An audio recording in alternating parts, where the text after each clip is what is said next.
Hey Bright Lights, welcome back to the Space Doctor series on the Architecting channel. This is the place where every single week I decode science behind the design for well-being so you don't have to.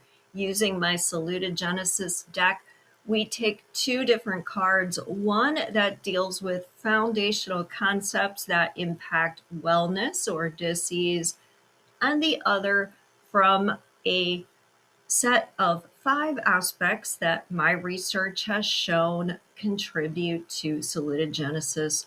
If you don't know me, my name is Angela. I'm an architect, researcher, and feng shui practitioner. And I've really made it my mission to make this information accessible and easy to understand. So whether you are a design professional like me, or you're just somebody that wants to be an advocate for better design in your community, in your workplace, your kids' school, your home, you will have the tools you need, easy to take steps so that you can make a difference. So let's get started with the card from the foundational aspects part of the deck, which is neuroplasticity. Now, this is a fun card because a lot of people don't realize this about the brain, but things that we have learned are not as fixed as we think they are. You know, we've heard that saying, you can't teach an old dog new tricks. That's actually not true. You can. And that is where neuroplasticity comes in. So just like you see on this card, there's all these little networks, all these little dots that are connected. What happens is the neurons in your brain wire together and create thought processes or habits, but those can be changed. They can evolve. What creates that change is essentially how often you do something. So neurons that fire together wire together. Anything that you've heard repeated to you as a lesson you were taught, anything that you do often that's a routine in your life, those are the kind of things that get cemented as neural pathways in your brain. What that means, though, is while they can be changed, it's going to take conscious effort to do it. It's not just going to happen. So you can imagine a river forms because water running downhill is going to, over time, cut a path through. Now, if we want to reroute the river, we can do it, but it's going to take effort. So it means we just have to be really conscious. But the good thing about this is that processes that are obsolete or that don't work for us or that maybe came from fears or limiting beliefs or things that our parents or our teachers might have taught us believing they were the right thing, but that maybe aren't really true, can be changed. All we have to do is be conscious of it and set into motion new habits, new patterns, and work to repeat them until they become something that has forged as a true pathway that feels like our new normal, so we don't have to think about it again. What does this have to do with space? Well, a lot of the assumptions that we make about what we get to have in space, what can be afforded to us as an amenity in a space, what a space should look like, is based on these trained neural networks. And when we shift them, we can start to demand better of our space. We can have our space support some of these new lifestyles or new habits we want to have. In short, our space can be our partner in making positive changes in our lives. Now, the card that I drew from the aspects part of the deck is play. Play is part of the relaxation response aspect, and relaxation response deals with our autonomic nervous system. So the sympathetic part of that system is the stress response. It's about being hyper vigilant, ready to take action of some sort. The parasympathetic nervous system, on the other hand, is the rest and digest part. It's where we can heal, we can recover, we can be in optimal physical and mental health. And relaxation response is essentially the switch that moves us into and helps us maintain that state of the parasympathetic nervous system, which I think we could all agree we'd like to be there a little bit more often. So, play is anything that we are doing to have fun, to enjoy ourselves. And that's symbolized on this card with the snow, which is a fresh, clean, smoothed over blanket. The mountains, which represent trials and challenges, are in the background. We're past all that.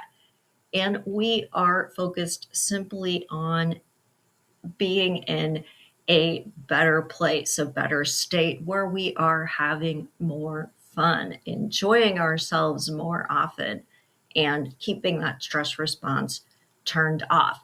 This is the water element in feng shui, and water represents the emotions, but it also represents renewal and healing, recovery. How does play pair with neuroplasticity? Well, our brain's ability to form those new connections happens more easily when something is involving play.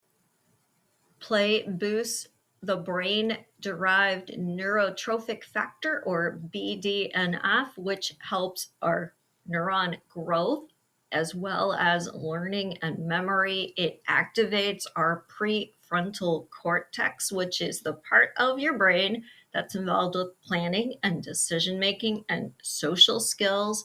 Play releases neurotransmitters like dopamine, which help with motivation, oxytocin with bonding, and it lowers cortisol.